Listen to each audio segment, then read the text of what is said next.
con entrevistas. Bueno, y hoy nos vino a visitar un diputado nacional que es nuestro, obviamente que es aquí de Chivilcoy, Eduardo Falcone, que lo tenemos aquí en la ciudad y bueno, gentilmente aceptó a venir a visitarnos un ratito y hacer un repaso de lo que fue este año legislativo a nivel nacional, muy movido, sí, como ya estos últimos años legislativos que venimos teniendo en el orden nacional, que es bastante movido. Sí, ¿cómo va, Eduardo? Buen día, ¿Qué tal? gracias por venir aquí a la radio. Buen día. Sí, sí, la verdad que, bueno, acá fue el primer reportaje que me hicieron en vivo, así que Es verdad, y voy allá a... por un diciembre también. Sí, sí. Sin Así que streaming todavía, me parece. me parece que ese día no andaba YouTube, No andaba YouTube. pero es cierto. Pero lo Sí, hicimos sí. acá Así que por la bueno, radio. tenés razón, fue un año movido y todavía no terminó. Así que, ¿Qué falta todavía? bueno, nosotros viste que aprobamos el presupuesto 2026 Sí, con un... no sé si cabe señalar que hay un capítulo que no se aprobó en el presupuesto, que era el que incluía las derogaciones de las leyes de discapacidad y de universidad. Nosotros votamos en contra de eso, no queríamos que se derogara. Creo que fue un error del gobierno haber incluido casi hasta último momento la derogación de dos leyes que son muy sensibles. Pero bueno, en resumen, se aprobó todo el presupuesto menos eso. Y eso es lo que pasó al Senado. La primera reacción del gobierno fue decir que así como estaba, como se lo habíamos sacado nosotros los diputados, no le servía y que lo iba a vetar. Pero primó la cordura, eso pasó al Senado. Ahora, el otro día la senadora Bullrich manifestó que lo iban a aprobar, o por lo menos la Comisión de Presupuestos del Senado lo aprobaron tal cual lo enviamos de diputados, es decir, sin derogar esas dos leyes. claro. Porque yo entiendo que han hecho una evaluación de que en el Senado va a pasar lo mismo. Si intentan poner que se derogue la ley de discapacidad, te diría que más esa que la otra, la de universidades. Vos pensás que nosotros aprobamos las tres leyes, que el gobierno no las quería, la de discapacidad, la del Garrahan y universidades, el gobierno la vetó, nosotros insistimos con 2/3 en la Cámara de Diputados y ahora se les ocurrió derogar dos de esas tres leyes, ¿viste? Entonces no iba a pasar y pasó lo que pasó en la comisión, pero volviendo a que no terminó el año, digo, ahora este viernes lo va a tratar el El Senado. Senado, claro. Si el Senado la aprueba tal cual, así la enviamos nosotros, ya es ley, digamos, ahora tiene media sanción, es ley. Ahora, si llegara a hacer alguna modificación, cualquiera, por pequeña que sea, tiene que volver a diputados. Y la última sesión podría ser el 30 de diciembre, o sea que Claro. si eso ocurriera tendríamos sesión hasta fin de año. Hasta fin de año. O sea, están expectantes a ver de lo que determina el Senado. Sí, ayer el presidente dijo que no la va a vetar y que iba a Sí, intentar aprobar el presupuesto. O sea, si vos me preguntás a mí, creo que el gobierno hizo una sobreactuación total diciendo que así como estaba el presupuesto, que lo sacamos de diputados no le servía, que lo iba a vetar, que le rompíamos el déficit fiscal, el superávit fiscal, cosa que no es cierta. Nosotros, cuando hicimos el cálculo de lo que costaba tres leyes, no dos, viste que nosotros aprobamos un dictamen antes del recambio legislativo, el presupuesto se trató hace un mes, se cayó el dictamen por el recambio legislativo, la semana pasada votamos todo de nuevo, pero bueno, hacía un mes atrás nosotros habíamos pedido que se incorporaran las partidas para estas tres leyes, más otras cosas que pidieron los gobernadores, y el cálculo de todo ese paquete adicional que pedíamos nosotros bajaba, poner el superávit de 1,4% del PBI a 0,9%, o sea, no era que íbamos a déficit. Y eran tres leyes más muchas otras cosas, o sea, ahora son solo dos leyes, así que yo calculo que bajará el superávit un poquito, pero no es que se le rompe el presupuesto. Así que creo que el gobierno ha hecho la evaluación correcta de que conviene tener un presupuesto aprobado, eso da seguridad jurídica.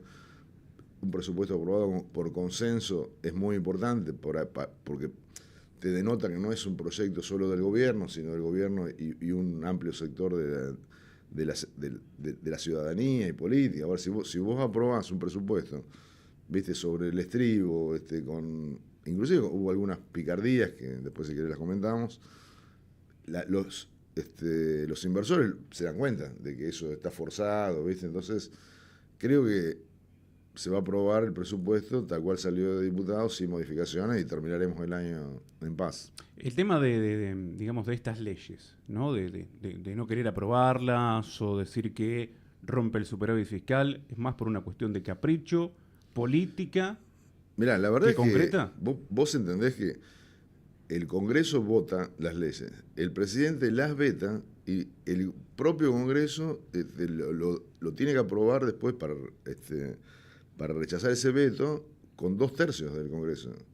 Entonces te digo, ya tiene un consenso, ya se dan cuenta de que eso no, Sí, el Congreso sí, y la sí. gente no lo quiere.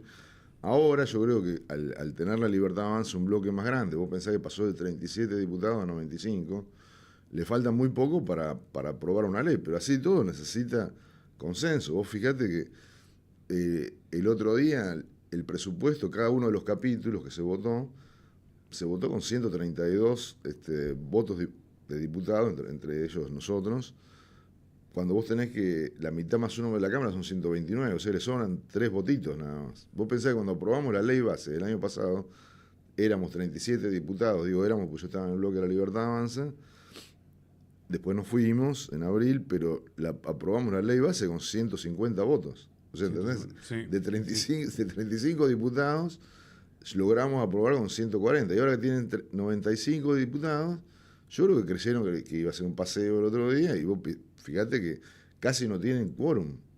O sea, yo entré al recinto poquito antes de la media hora, viste que te dan de plazo, y no había quórum. Si no hay 2 o 3 diputados de la oposición, no del oficialismo, casi se cae la sesión.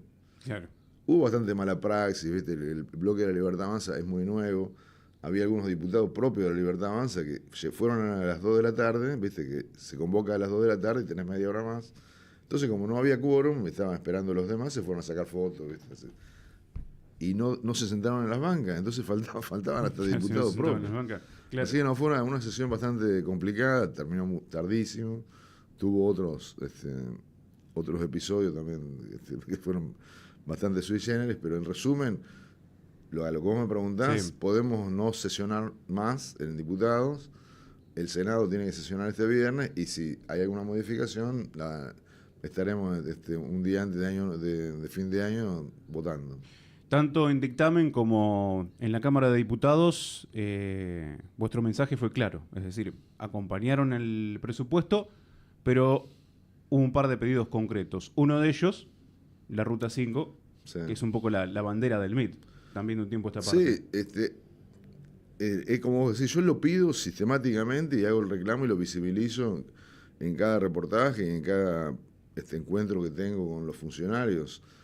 Hago esta aclaración, yo lo pedí porque lo voy a pedir siempre, pero el que tiene que ceder y decir autorizo que se incorpore esa partida es el gobierno. Sí, sí, sí. En este caso no lo aceptaron, no sé si vos seguiste la sesión, pero las únicas 2 concesiones que dio Venegas Lynch, que es el presidente el miembro informante de la Libertad Avanza, fue una partida para Capital Federal, para esa situación de la coparticipación, y una partida para el Consejo de la Magistratura, y después todos los pedidos que hicimos todos los diputados no quisieron. Así que habrá que insistir, pero al que hay que convencer es al gobierno, y una cosa que me parece que es importante, porque a veces veo en las repercusiones de mis declaraciones, como si, ¿qué hace? ¿Por qué no se hace la Ruta 5? Como si yo fuera el ministro de Infraestructura o fuera parte del gobierno. Nosotros somos un bloque que se abrió del gobierno hace 1 año y medio. Entonces, lo que yo, mi compromiso ¿cuál es? Seguir reclamando en todas las instancias, Sí, sí, sí. Hablar con inversores, con embajadas. Hace poco cambió el embajador, de Estados Unidos, me invitaron a la embajada, tuve una reunión bastante extensa con la gente de la embajada y después con la AmCham, que es la Cámara de Empresarios Americanos, y yo le insisto con el tema, hay inversores que puedan venir a hacer, aunque sea un tramo de la Ruta 5, que yo el que estoy poniendo como prioridad es el que va de Suipacha hasta Bragado, porque toda la obra, hacer doble calzada, capaz que te cuesta $1.000 millones, todavía hasta que no haya seguridad jurídica, eso no se va a hacer. Y el gobierno lo que hizo ahora es esta licitación para privatizar la concesión, de toda la ruta, por 20 y pico de años, pero lo único que prevé son obras menores para mantenimiento de lo existente, pero no obliga a hacer obra nueva. No lo obliga, pero tampoco le inhibe a hacerlo, así que mi esperanza es que el que gane esa licitación, por lo menos en algún tramo que le sea rentable, y imagínate que más rentable debe ser el que pasa por Chivilcoy, invierta para hacer ese tramo. Pero O es una sea, que decisión. el ganador de la licitación puede, como no puede, digamos, no tiene la obligación No, de. no lo exige. O sea, lo interesante de esto es que, como la concesión es larga y le permiten otras utilizaciones como terrenos linderos, como pueden poner estaciones de servicio, hoteles, o hacer explotaciones aparte del peaje de la ruta, y si hay algún tramo en el cual por ejemplo, deciden invertir, porque ponerle hacer 30 kilómetros de ruta son 30 millones de dólares, ¿viste? Cuesta $1.000.000 el kilómetro, más o menos. Entonces eso a lo mejor lo puede recuperar con peaje, con, una estación, con terrenos que pongan una estación de servicio. Dudo que por lo menos en corto plazo alguien invierta $1.000.000.000 para hacer toda la ruta, Sí. toda la autovía, pero bueno, la privatización no lo obliga, tampoco lo niega, y si el que la gana, suponete que la ganara la misma empresa china que ganó la licitación en la época de Macri. No, si iba a hacer toda la obra, por ahí le interesa hacerla lo que iba a hacer, o por ahí un poco menos, pero digamos que mi acción política es tratar de interesar a alguien para que se haga así. Sí, no, por supuesto, hacer las gestiones o el vínculo o el nexo. Después es el gobierno nacional el que tiene que decir Claro. sí, no. Sí, y también, digamos, creo yo que el reclamo de la ciudadanía ayudaría mucho, pero viste, no hay mucho. No. A veces hasta El reclamo está en las redes sociales, pero después bueno, ¿viste? no se pasa la acción. Yo a veces veo la repercusión acá en Chivilcoy de declaraciones mías, y mucha gente, ¿viste? Como que me culpabiliza a mí de que no hagan la obra. ¿Entendés? Pues yo reclamo y dice que hace este tipo, no se logra. Pero si no nos organizamos todos, los intendentes, los legisladores, los diputados y el pueblo, sobre todo que haga reclamos puntuales, el gobierno no va a reaccionar. Fíjate lo que hizo este fin de semana, la semana pasada con el presupuesto nacional, con la ley de discapacitados. Imagínate que la Ruta 5 le importa bastante poco. El tema, por ejemplo, que se instaló nuevamente en la semana del tema del peaje en Gorostiaga. Ajá. Esto de ¿qué se sabe en concreto, digamos? Mirá, lo que te digo es que yo fui esto a la lo puede audiencia. hacer quien gane la licitación, digamos. Yo fui a la audiencia de Junín, ¿te acordás? Creo que estuve aquí después. Sí. Y ahí dijeron cómo iba a ser en líneas generales el pliego provisional, pidieron ahí opiniones de los que fuimos, y lo que dijeron era que para distribuir la carga de los peajes sumados, le permitirían poner más estaciones de peaje a lo largo de la ruta. Entonces, en vez de poner 3 peajes, vamos a poner de 10, digo 10 o 100, vamos a poner un número en porcentaje, por ahí vos podés poner 5 de menos de importe, cosa que se vaya distribuyendo el costo. Pero no es obligatorio, digamos, que pongan una cabina de peaje en Gorostiaga. Yo creo que va a ser antipático, pero creo una decisión el tema es si la licitación, el que la va a ganar va a ser el que ofrezca los peajes más bajos.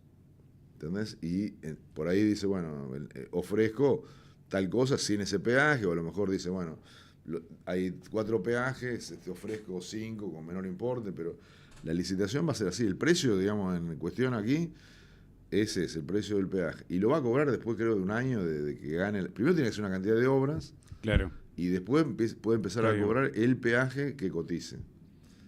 Porque así, bueno, veremos. O sea, te digo la verdad, yo sé que es antipático esto, pero el precio del peaje hoy es no sé, yo pasé a hacer los 1.300 pesos.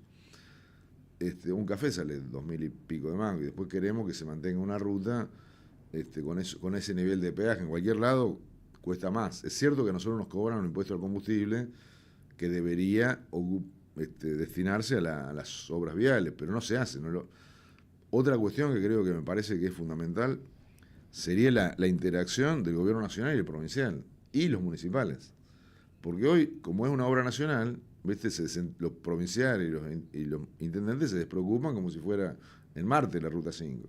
Pero, por ejemplo, en La Pampa, el gobierno de La Pampa, como el gobierno nacional no le hace la obra, dice, bueno, los tramos de los kilómetros que están en La Pampa, cedémelos a la provincia y lo hacemos nosotros. Está bien que son 17 kilómetros, y nosotros tenemos en la provincia de Buenos Aires el resto. Pero nada inhibe al gobernador de la provincia de Buenos Aires o al gobernador y un grupo de intendentes, si hacemos un consorcio con el gobierno nacional, inclusive o con sectores privados que le resulte interesante tener rentabilidad y decir, bueno, hacemos los 50 kilómetros que van desde Suipacha hasta Bragado. Pero nadie mueve un alfiler, así que. Acá en la provincia de Buenos Aires. Pero esa experiencia a mí me interesó. No Yo hablé con el ministro de Vialidad o de Infraestructura de La Pampa en la audiencia y también en el Congreso, porque lo invitamos. Y ellos están pidiendo eso. O sea, la verdad sería interesante que el gobernador de la provincia de Buenos Aires diga, bueno, cedeme, digamos, negociemos, discutamos cómo lo podemos hacer entre los dos. Calculá que la zona más productiva de la provincia, una de las zonas más productivas inclusive regionalmente. Vos fíjate que gracias al desarrollo de Vaca Muerta, hay una cantidad de tránsito que se genera, inclusive de camiones con arena que vienen de Entre Ríos, con materiales que utilizan mucho la ruta. Sí. Y eso es lo más rentable de una persona que explota por peaje, es una autopista, porque viste, el auto, a nosotros nos sale el peaje en 1.300 mangos, digo, estoy acá el Mercedes, pero un camión le sale mucho más, por la cantidad de ejes. O sea que cuanto más tránsito de camiones haya, más rentable es para el que cobra los peajes. Así que bueno, esperemos que alguien se ponga las pilas y se ponga a laburar y tengamos algún día el autovía. Por eso se lo preguntaba, porque bueno, siempre hay una parte de la noticia que no sale. Sí, claro. Que es lo que tienen que hacer, digamos, el que consiga la concesión del peaje. Tiene que hacer unos determinados requisitos a cumplir. No es solo te abro la cabina y te cobro el peaje. No, claro. Es más, es difícil que hasta que se presenten a hacer esto, porque vos tenés que comprometer en la Argentina a 25 años a mantener una ruta que ya saben todo lo que pasó. Y el tema de hacerlo solamente a costo privado suena muy lindo y es la filosofía del gobierno, pero fíjate lo que pasó en las rutas de Entre Ríos. El gobierno tuvo que complementar la inversión privada porque nadie quería agarrar la licitación. Porque es lo que pasa. Después empiezan las quejas que no podés aumentar el peaje. Ahora vos cotizás un peaje, después no lo querés aumentar porque aumentan los costos y qué sé yo. Los gobiernos tratan de pisarlo porque es antipático subirlo, no le autorizan los peajes. Entonces vos te metés en una inversión a 25 años, resulta que después, ahora te es rentable, después dentro de un año por ahí no. O sea que ni siquiera hay garantía de que gente se presente acá, ¿viste? Porque además, hay todo un sector de la izquierda, ¿viste? O del peronismo que dice, no, esto están entregando la ruta, qué sé yo. Ojalá que haya alguien que se presente y que asuma poner la guita que hay que poner para que se haga la obra, ¿viste? Porque no es que le regala a nadie nada. La cuenta pendiente, por decirlo de alguna manera, de este 2025 fue que se trate, digamos, el sacar las jubilaciones de privilegio. En nuestro caso sí, y tuvimos una controversia muy fuerte con el diputado Espert, porque vos recordarás que nosotros habíamos presentado un proyecto para derogar todas las jubilaciones de privilegio hace 1 año y medio. Y eso entró en la Comisión de Presupuesto. ¿Y qué tendría que haber hecho Espert como presidente de la Comisión de Presupuesto? Estudiar cuánto era el ahorro fiscal de derogar esas jubilaciones. Porque, viste, después nos dicen que somos degenerados fiscales cuando decimos, bueno, financien el Garrahan, y me dicen, ¿dónde sacamos la guita? Entonces nosotros, ¿qué decimos? Bueno, la saquemos de ahí, pero si el presidente de la Comisión de Presupuesto no nos dice cuánto es, entonces nos ata de pies y manos. Así que por ahí venía el pedido de... El pedido nuestro viene ahí. Además, yo una de las cosas que le pedí en la Comisión de Presupuesto era eso. Le dije a Berti, que ahora el que lo sucedió al otro, 2 veces se lo pedí. O sea, 3 veces le pedimos por lo menos el estudio del ahorro fiscal que tendría el proyecto, porque la única información que tenemos es que el subsecretario Nanari, de Medios, un día, como chicaneando a los diputados, dice, los diputados, ¿por qué no derogan las jubilaciones de privilegio que son de la casta?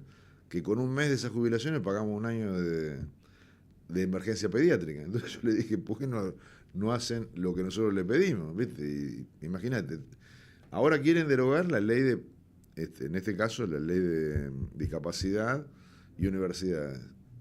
Que la de discapacidad debe costar menos que la de pediátrica. Imagínate que si con un mes de jubilaciones de privilegio pagamos 1 año de emergencia pediátrica, esto se paga solo. Sí. Así como estamos ahí picanteándola. Tenemos que presentar de nuevo el proyecto porque al recambio, viste, pierde estado legislativo, así lo vamos a seguir presentando. Bueno, son temas... son temas complejos.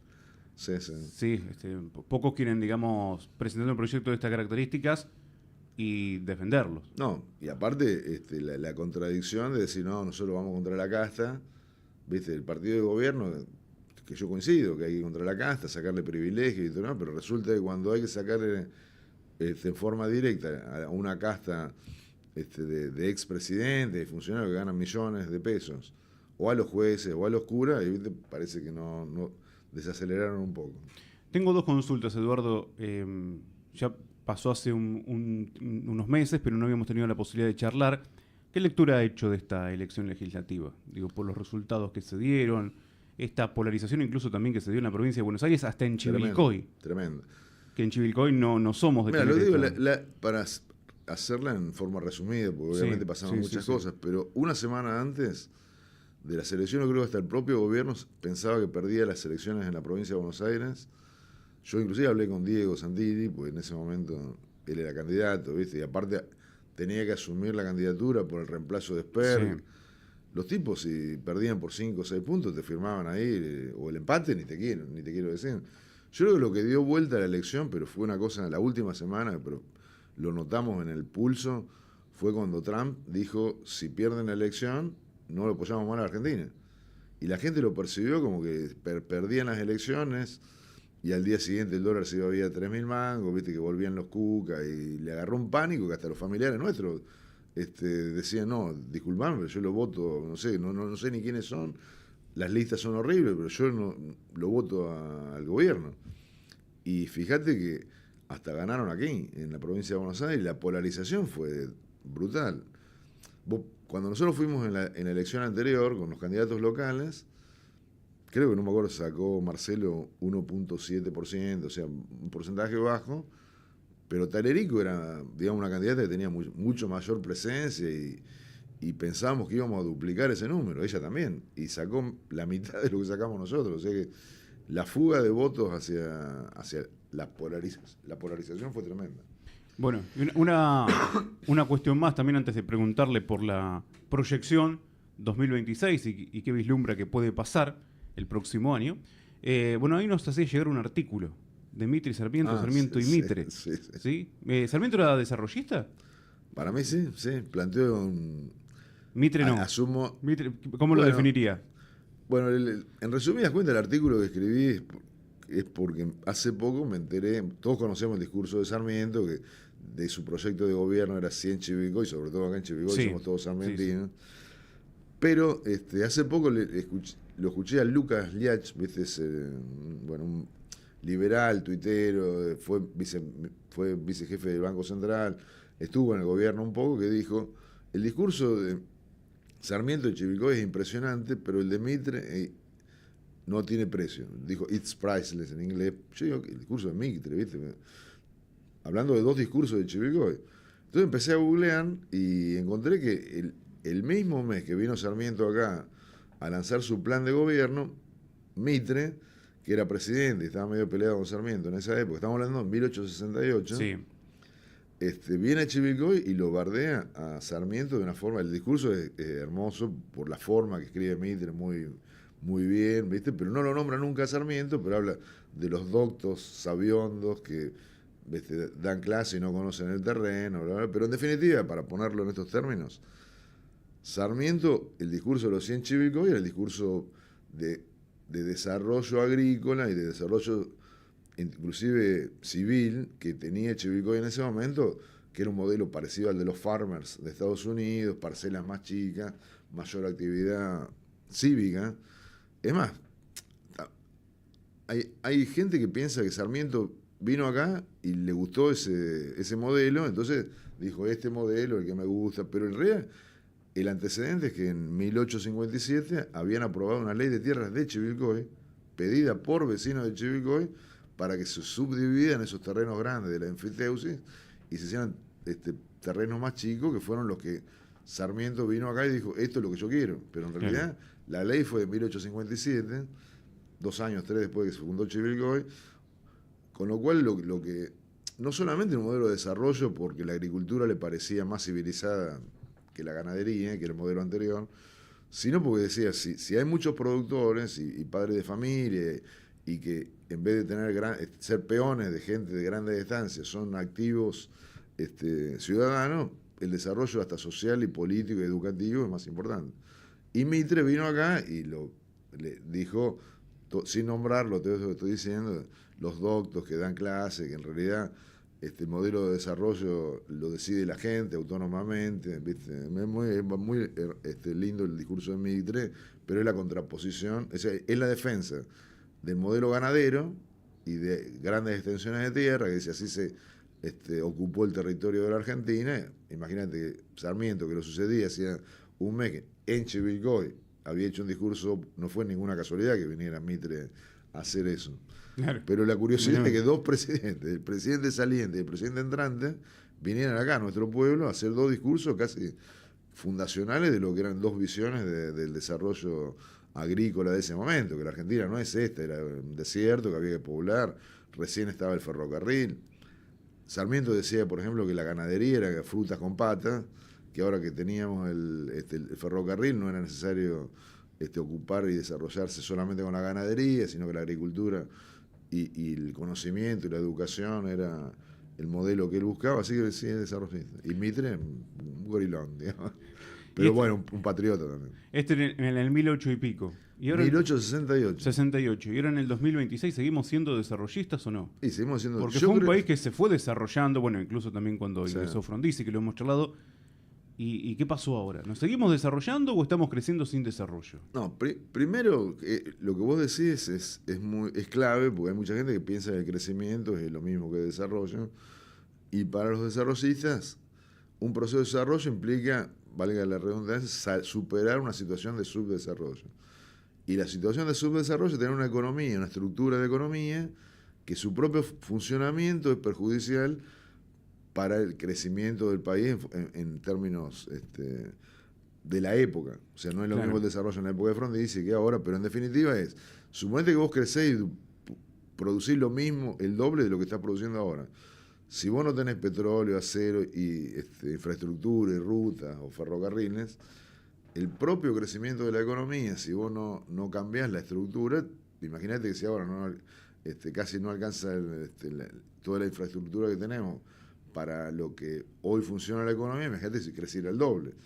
Entonces, creo que el gobierno de Milei, en la primera etapa de su gobierno, que nosotros apoyamos, se basó en 2 o 3 cuestiones: la reducción del Estado, hasta te diría licuación de algunos gastos del Estado que ponerle que son discutibles, como los jubilados, ¿viste? Los estudiantes. Pero digamos, el tipo bajó el gasto, la inflación bajó, todavía sí. no puede bajar de 2, y pico, pero bueno, indudablemente bajó muchísimo. Si tenemos en cuenta cómo agarró. Bueno, por eso. Lo que te digo es que si esto es así y no crece la economía y no vamos a una etapa de desarrollo en el sentido de más infraestructura, más crecimiento, el propio gobierno, el propio plan de gobierno va a sufrir. Creo que hasta Toto Caputo dijo, o sea, ya en la etapa del ajuste ya hicimos lo peor, ahora tenemos que crecer. Porque el tipo ve que si no crece, no tiene recursos fiscales para... O sea, crece la economía, se generan más impuestos. Entonces vos, cuando estás en esta situación, vos fíjate, estamos discutiendo la ley de discapacidad, sí. Una cosa increíble, que no tendría en un país normal, esto no tendría ni una discusión, no tiene significación. Entonces lo que creo es que lo que hay que discutir es que el país crezca, qué sé yo, al 5 o 6% anual por 10 años. Y Toto dijo, voy a calcular que crece 4 puntos la economía y genera 1 punto más de recaudación fiscal. Entonces estamos discutiendo por 0,25% del PBI por la ley de discapacidad y solamente por el crecimiento de la economía tendrías mucho más recaudación. Así que lo que se viene, veremos lo que hace el gobierno. Cometió muchos errores, pero va aprendiendo. Digamos, fíjate lo que pasó la semana pasada, increíble. Estaba en términos futboleros como para patearle un penal sin arquero y sufrieron al final porque se les cayó un artículo y lloraban como parecía que habían tenido una derrota increíble. Nosotros decíamos, flaco, aprobaste el presupuesto. Tenés presupuesto, claro, que hacía 2 años no tenías. Sí, hablando de fútbol también cerré la... No tiene frase futbolera que después lo levanta Clarín. Claro. El gobierno está atajando penales o algo le pone. No, le puse que... ¿Viste la anécdota de Bilardo? Sí, en el vestuario, en el entretiempo de Brasil. Que estuvo 15, que nos estábamos comiendo un baile tremendo, sí. Y estuvo 15 minutos mudo. Partido que ganamos con gol del Cani. Claro. Debe ser el gol que más gritamos. Que más gritamos, sí, todos. Pero el primer tiempo fue un sufrimiento. Y palo, le dijo, los de celeste y blanco son los nuestros, no se la pasen a los contrarios, vete a los de amarillo. Sí. Y yo la similitud que le hice en el Congreso fue, si nosotros ahora abrimos la economía, todavía no le bajamos los impuestos a los industriales, ¿viste? Están entrando una cantidad de importaciones, sobre todo de China, que están destruyendo empleos, cerrando comercios, ¿viste? Entonces, los nuestros son los de acá. O sea, tampoco le tenés que seguir subsidiando, que te maten con precios altos, que compitan, pero si vos tenés el dólar, que lo atrasás un poco, porque si no, ¿viste? Se le disparaba la inflación. Ahora lo corrigieron un poco con la corrección de las bandas, Pero teníamos tasas de interés altísimas, el dólar atrasado, los impuestos que todavía no se bajan, sobre todo los locales y los provinciales, ingresos brutos, una desgracia. ¿Ves? O sea, habrá muchas industrias protegidas, poner subsidiadas, pero vos tenés una pyme acá, tenés leyes laborales que te matan. Competir con los chinos que vienen con salarios de $50, trabajo casi esclavo, es imposible competir. No es que una competencia sana, que vos decimos, compito con países que tienen condiciones de competitividad parecidas a la nuestra. Bueno, mi la anécdota, que se rió el presidente de la Cámara, y salí en Clarín por eso. O sea, estuve hablando 6 minutos de muchas otras cosas y lo que pusieron fue la anécdota de Bilardo. Pero bueno, se agradece. Mientras sirva para salir en grandes medios con las ideas, bienvenido sea, ¿no? Eduardo, muchas gracias por haber venido. Muy amable. Muchas gracias a vos, sabés que siempre me has atendido muy bien, así que feliz de estar acá, porque por ahí pasa bastante tiempo y no vuelo, pero por lo menos cerramos el año, así que te deseo que pases felices fiestas vos. Muchas gracias, igualmente. Otra vez también, creo que viene para Navidad. Siempre viene, para esta época anda acá por Chivilcoy y aprovechamos para... No sé si voy a venir ahora hasta fin de año por este despelote que tenemos en el Congreso, pero aprovechando que estaba acá, dije, bueno, voy a ir a la radio. Muchas gracias por venir, muy amable. Gracias a vos. Eduardo Falcone con nosotros, diputado nacional del MID, aquí en Radio del Centro. Hacemos una tanda y...